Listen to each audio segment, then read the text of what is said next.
Hi friends, இன்றைக்கி உடச்சி ஊற்றின முட்டை குழம்பு இட்லிக்கு செய்கிறோம். இது எப்படி செய்கிறதுன்னு பார்க்கலாம் வாங்க. ஸ்டவ் ஆன் பண்ணி ஒரு கடாய் வச்சுக்கலாம். 2 ஸ்பூன் எண்ணெய் ஊற்றிக்கலாம். கருவேப்பிலை போட்டுக்கலாம். சின்ன வெங்காயம் 2 கைப்பிடி அளவு போட்டுக்கலாம். வெங்காயம் நல்லா பொன்னிறமாக வணங்குற அளவுக்கு வேக வைக்கணும். கண்ணாடி பதத்துக்கு வேகணும். இன்றைக்கி நம்ம உடச்சி ஊற்றின முட்டை குழம்பு தான் வைக்க போகிறோம். இது நான் என்னோட ஸ்டைலில் செய்கிறேன். நீங்கள் இது மாதிரி ட்ரை பண்ணி பாருங்கள், ரொம்பவே சூப்பராக இருக்கும். கொஞ்சம் வெங்காயம் நல்லா வேகட்டும்.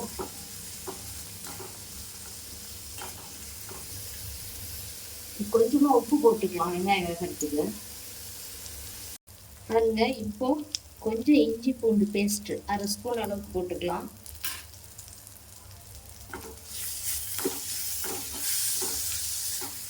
இந்த இஞ்சி பூண்டு பேஸ்ட்டு இதோட பச்சை வாடை போகிற அளவுக்கு வெங்காயமும் இதுவும் வணங்கணும். இந்த அளவுக்கு வெந்ததும் ஒரு தக்காளியில் பாதி நான் இதுக்கு போடுறேன், பாதி தேங்காயோடு அரைச்சிருக்கேன். இது போட்டு இந்த தக்காளி நல்லா சுருள வேகணும். பாருங்க, தக்காளி இந்த அளவுக்கு வெந்ததும் 2 ஸ்பூன் கரம் மசாலா போட்டுக்கலாம். நான் இதுக்கு வேற எந்த தூளும் சேர்த்துல, இது மட்டுமே போதும். இதுவே ரொம்ப டேஸ்டா இருக்கும். இப்போ இந்த எண்ணெயிலேயே இதை கொஞ்சம் நல்லா கிளறி விட்டுக்கலாம்.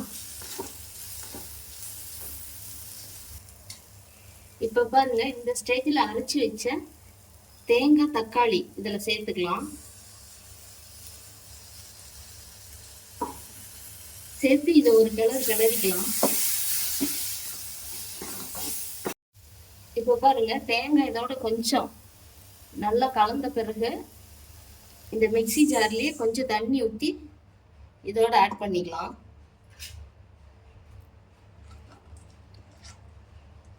நமக்கு தண்ணி ஓரளவுக்கு ரொம்ப தண்ணியாகவும் இல்லாம ரொம்ப திக்காவும் இல்லாம குழம்பு இந்த பதத்துக்கு இது கொதிச்சா இன்னுமே கொஞ்சம் கெட்டியாகும். இந்த அளவுக்கு வச்சுக்கலாம்.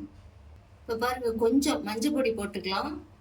நம்ம ஃபர்ஸ்டே கொஞ்சம் உப்பு போட்டிருக்கோம். இப்போ குழம்புக்கு தேவையான அளவு இன்னும் கொஞ்சம் சேர்த்துக்கலாம். இப்போ பாருங்க, குழம்பு ஒரு 5 நிமிஷம் கிட்ட கொதிச்சிருக்கு. அடுப்பு வந்து லோ ஃப்ளேம்லேயே தான் வச்சுருக்கேன். இப்போ 2 முட்டை உடைச்சி இதில் வச்சுருக்கேன். இதை இதோட சேர்த்துக்கலாம்.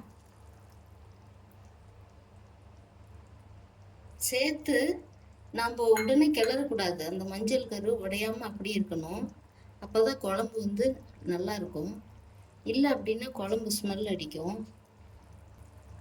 இப்போ ஒரு 4-5 வினாடி ஆயிடுச்சு. இந்த டைமில் அசாம நம்ம இப்படி பண்ணிக்கலாம். இது ஒரு 2 நிமிஷம் கிட்ட கொதிக்கிட்டோம். இப்போ பாருங்க, 2 நிமிஷம் கிட்ட ஆயிடுச்சு. இப்போ இந்த மஞ்சள் கருவை அப்படியே திருப்பி விட்டுக்கலாம். பாருங்க, அழகா திரும்பிடுச்சு.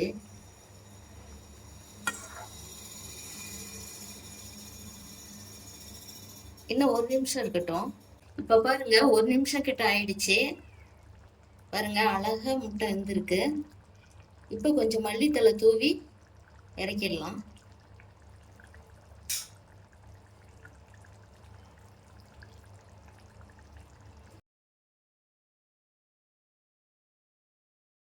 நான் இன்றைக்கி இட்லிக்கு செஞ்சுருக்கேன். இது சப்பாத்திக்கு, பரோட்டாக்கு, சாப்பாட்டுக்கு ரொம்பவே சூப்பராக இருக்கும். நீங்கள் ட்ரை பண்ணி பாருங்கள். பார்த்துட்டு கமெண்ட் பண்ணுங்கள். தேங்க்யூ.